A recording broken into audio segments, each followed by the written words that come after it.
హరి ఓం శ్రీమాత్రే నమః. లలితా సహస్రనామ పారాయణలో భాగంగా ఈరోజు అమ్మవారి నామం 892వ నామం, 3 అక్షరాల నామం వైష్ణవి. ఈ నామంతో అమ్మవారికి నమస్కారం చేసుకున్నప్పుడు ఓం శ్రీ వైష్ణవ్యై నమః అని చెప్పుకోవాలి. వైష్ణవి అంటే విష్ణు స్వరూపంగా ప్రకాశిస్తున్నటువంటి తల్లి. అమ్మవారు విష్ణువుకి అభిన్నురాలు. విష్ణువు యొక్క శక్తే వైష్ణవి.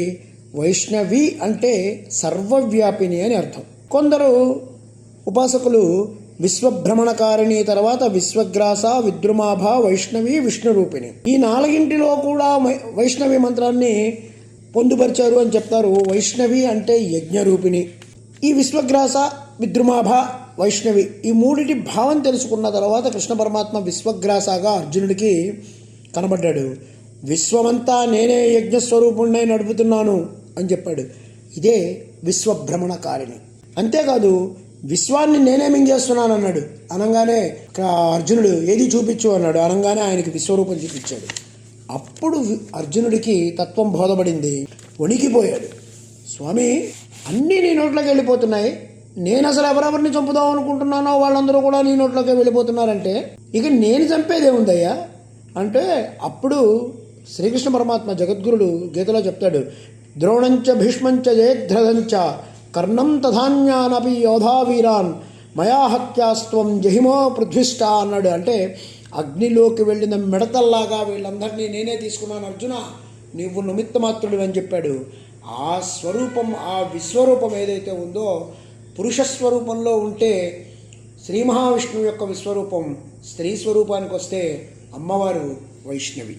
అగ్నిముఖంలో మొత్తం విశ్వమంతా ప్రవేశిస్తోంది విష్ణు అన్నాడు అర్జునుడు. అంటే అగ్నిముఖం అంటే జ్వాలలతో ఎలా కనబడుతుందో అది అగ్నిముఖం, అదే విద్రుమాభ. నారాయణుడు, నారాయణి సోదర సోదరీమణులు ఇద్దరూ కూడా అభిన్నులే. విశ్వమంతా ఒక మహాయజ్ఞం. ఆ యజ్ఞక్రియ చేస్తున్నవాడు నారాయణుడు. అది దర్శించడానికి చూపించేదే విరాట్ రూప, విష్ణు రూప. పరమేశ్వరి యజ్ఞతత్వం ముందు చెప్పబడింది. యజ్ఞ విద్యయే వైష్ణవీ విద్య. యజ్ఞో వై విష్ణు యజ్ఞో యజ్ఞపతిర్యజ్ఞ యజ్ఞాంగో యజ్ఞవాహన యజ్ఞభృత్ యజ్ఞకృత్ యజ్ఞే యజ్ఞభుక్ యజ్ఞసాధన యజ్ఞాంతకృత్ యజ్ఞగుహ్యామన్నమన్నాది వేవచ అన్నారు. విష్ణు సహస్రం అదే చెప్తుంది. లలితా సహస్రంలో వైష్ణవి స్వరూపం కూడా అదే చెప్తుంది.